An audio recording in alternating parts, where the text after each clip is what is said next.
The Adventures of Tom Sawyer by Mark Twain.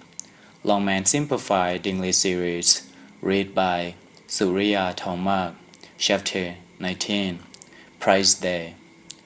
The summer holiday was approaching. The teacher was severe, grew severer than ever, for he wanted the school to do well on Prize Day.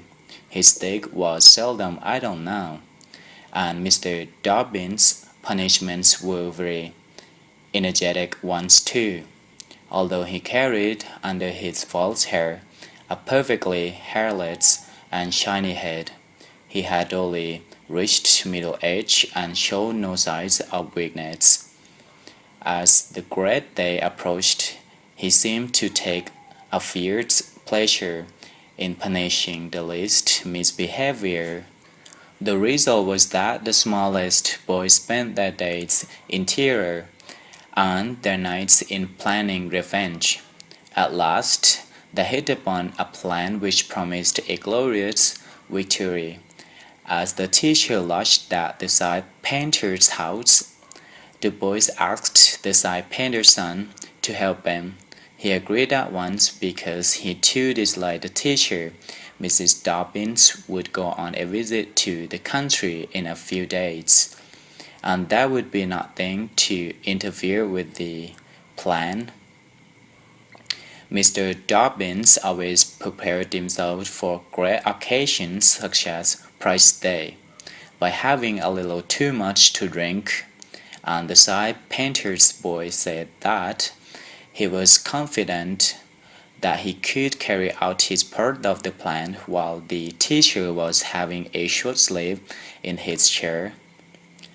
Then he would have him awakened at the right time and hurried away to school. The great occasion arrived at 8 in the evening. The school was brightly lighted and decorated with flowers. The teacher sat in his armchair upon the platform, with his backboard behind him. He was very cheerful. In front of him were rows of chairs occupied by the most important people of the town and by the parents of the pupils.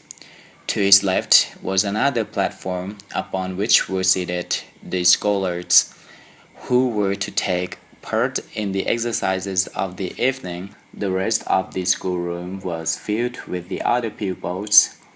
The exercises began. Every little boy stood up and sheepishly recited, "You scarcely expect one of my age to speak in public on the stage," etc., accompanying himself with the painfully exact, the stiff motions which a machine might have made, supposing that machine to be a trifle out of order.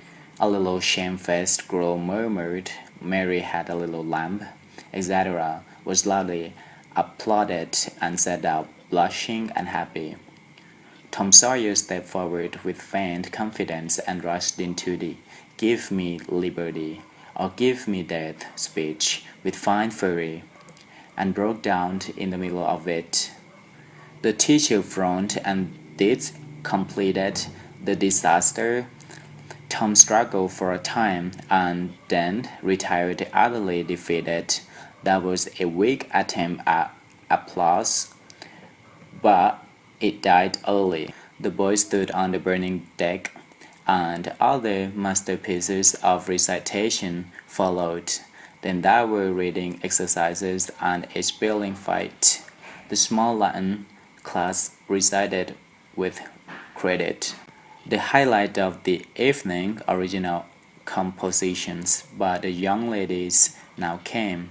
Each in her turn stepped forward to the edge of the platform, cleared her throat, held up her paper, which was tied with pretty ribbon, and proceeded to read with special attention to expression and punctuation.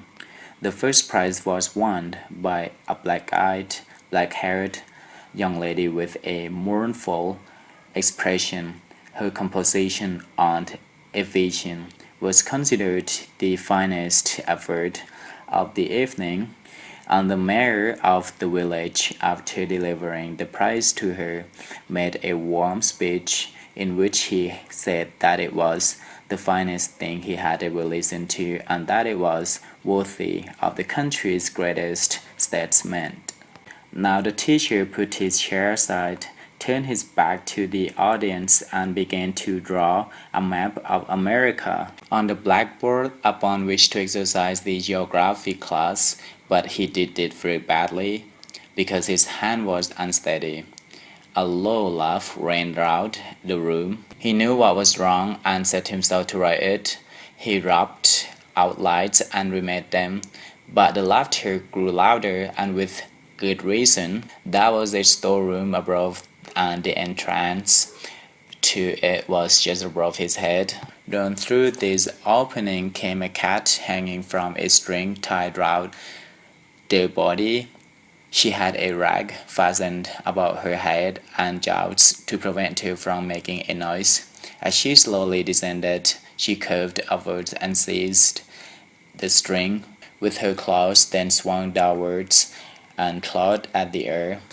The laughter grew louder and louder.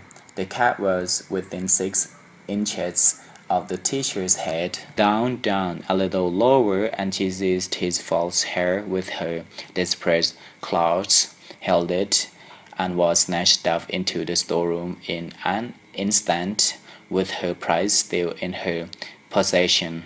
And how the light blazed from the teacher's highlighted head, for the side painter's boy had covered it with gold paint. The broke up the meeting. The boys had had their revenge.